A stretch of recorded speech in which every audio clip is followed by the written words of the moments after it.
আসসালামু আলাইকুম, সবাই কেমন আছেন? সবাইকে মুক্তাজ ফ্যামিলি ব্লগ দেখার জন্য ওয়েলকাম করছি। আজকে আমি রান্না করছি কাঠুয়ার ডাঁটা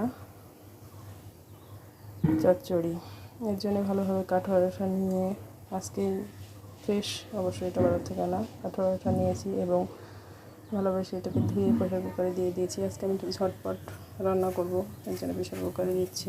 তারপরে 2টা আলু এই যে এভাবে কেটে নিয়েছি, নিয়ে ধুয়ে দিয়ে দিয়েছি।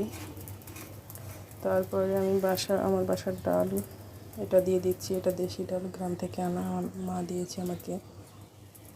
তারপরে আমি জিরা রসুন বাটা দিয়ে দিব, তারপরে আদা বাটা দিয়ে দিব।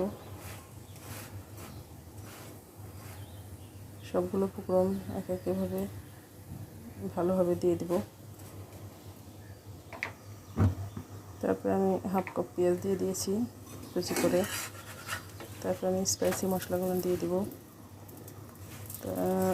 লবণ দিয়ে দিয়েছি পরিমাণ মতো। তারপরে আমি এবার হলুদ দিয়ে দিব, তারপরে মরিচ দিয়ে দিব।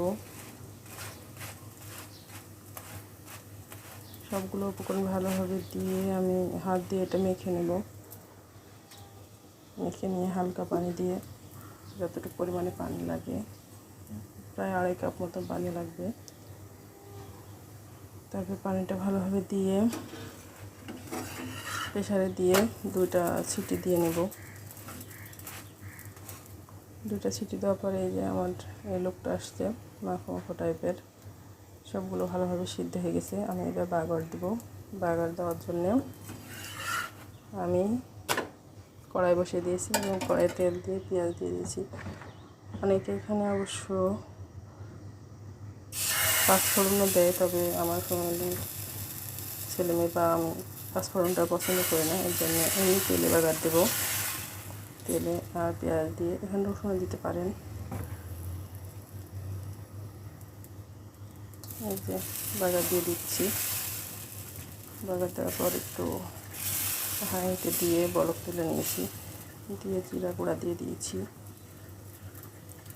জিরা গুঁড়াটা দেওয়ার পরে একটু ভালোভাবে নেড়ে চেড়ে আমি নামিয়ে নেব।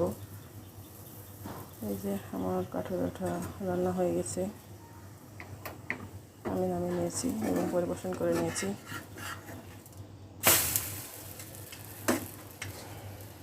জানি না শেষ পর্যন্ত আমার ব্লগগুলো সবাই দেখেছেন কিনা। প্লিজ সবাই দেখবেন, সাবস্ক্রাইব করবেন, লাইক করবেন। আল্লাহ হাফেজ, আসসালামু আলাইকুম।